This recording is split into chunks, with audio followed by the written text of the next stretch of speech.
کہ جس چیز کا آپ کا کاروبار ہے وہی چیز آپ زکوٰۃ میں دے سکتے ہیں یا نہیں. کپڑے کا کام ہے, کپڑا زکوٰۃ میں دے دیا.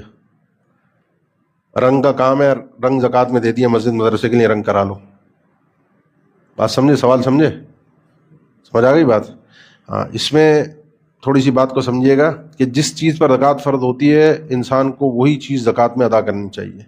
کاروبار میں نا کوئی بھی چیز ایسی نہیں ہے کہ جس پر شریعت نے زکوٰۃ رکھی. کپڑے پر کوئی زکوٰۃ ہے؟ ویسے کپڑے پر عام شریعت میں کہیں ذکر ہے کپڑے پر زکوٰۃ ہے. سونے چاندی پر ہے, جانوروں پر ہے, زراعت پر ہے. کپڑے پر تو زکوٰۃ نہیں ہے. پینٹ پر زکوٰۃ نہیں ہے.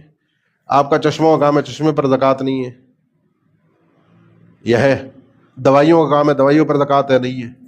زکوٰۃ کس چیز پر ہے؟ وہ پیسے پر ہے جو آپ نے اس کاروبار میں انویسٹ کیا ہے. اس کے بدلے میں آپ ایک قسم کی چیزیں ہوتی ہیں, بعض لوگوں کے 10 قسم کے کام ہوتے ہیں. ایک پرچون کی دکان ہے, جنرل اسٹور ہے, اس کے بعد 200 قسم کا آئٹم پڑا ہوا ہے. ایک تو ہے ہی نہیں. تو اصل چیز ہم نے دیکھنی ہے کاروبار کے اندر پیسہ ہوتا ہے, کیونکہ پیسے پر زکوٰۃ رکھی ہے شریعت نے. ان چیزوں کے اوپر, چھوٹی موٹی چیزوں کے اوپر زکوٰۃ نہیں ہے. تو جس چیز کی زکوٰۃ ہو, زکوٰۃ اسی چیز میں سے, اسی جنس میں سے ادا کی جائے گی. کاروبار کے اندر پیسہ ہے, پیسہ انویسٹ ہے, تو زکوٰۃ پیسے کی دی جائے گی. وہ چیز نہیں نکال کر آپ دیں گے, نہ وہ کپڑا نکال کر دیں گے, نہ وہ آپ نے جنرل اسٹور ہے تو آپ نے گندم نکال کر دے دی جنرل اسٹور والا. ورنہ جس کی گندم کی پیداوار ہے زراعت کی, وہ گندم ہی کی زکوٰۃ دے گا. جس کی جانور ہیں, گائیں بکریاں ہیں, تو وہ بکریوں میں سے بکری کی زکوٰۃ دے گا. سمجھ رہے نا؟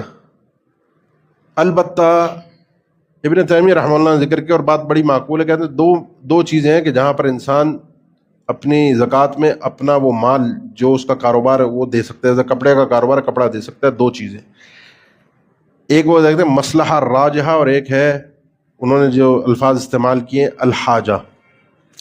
مصلحہ راجحہ یہ ہے کہ جس کو مسکین کو مصارف زکوٰۃ میں جہاں اپنے دینا ہے, اس وقت اس چیز کی ڈیمانڈ ہے کہ اس بندے کو یہ چیز چاہیے.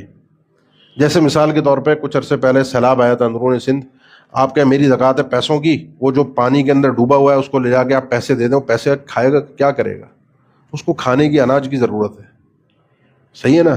اب یہ اس مستحق کی ضرورت آپ سے تقاضا کر رہی ہے کہ اگر آپ کے پاس دوائیاں ہیں, آپ کے پاس اناج ہے, آپ کے پاس کپڑے ہیں, اور وہ بندے کی تقاضا ہے کہ مجھے کپڑا چاہیے, میرے گاؤں میں اناج کی ضرورت ہے, ہمارے پاس دوائیاں نہیں ہیں, لوگ بیماریوں میں مر رہے ہیں, تو جس طرح کا وہ تقاضا کرے یا جس طرح کا وہاں سے تقاضا آ رہا ہو, یا جو لوگ وہاں پر خدمت کا کام کر رہے ہیں وہ کہتے ہیں کہ بھائی ان کو یہاں پر پیناڈول کی ضرورت ہے اور آپ کے پاس پیناڈول ہے, تو اس صورت کے اندر آپ اپنی زکوٰۃ اپنے یہ جو کاروبار ہے نا, اسی کاروبار کی صورت میں ادا کر سکتے ہیں اگر وہ مستحق کی ضرورت ہے.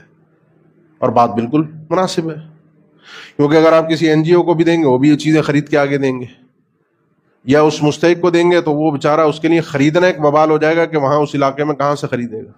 ایسے ہی ہے نا؟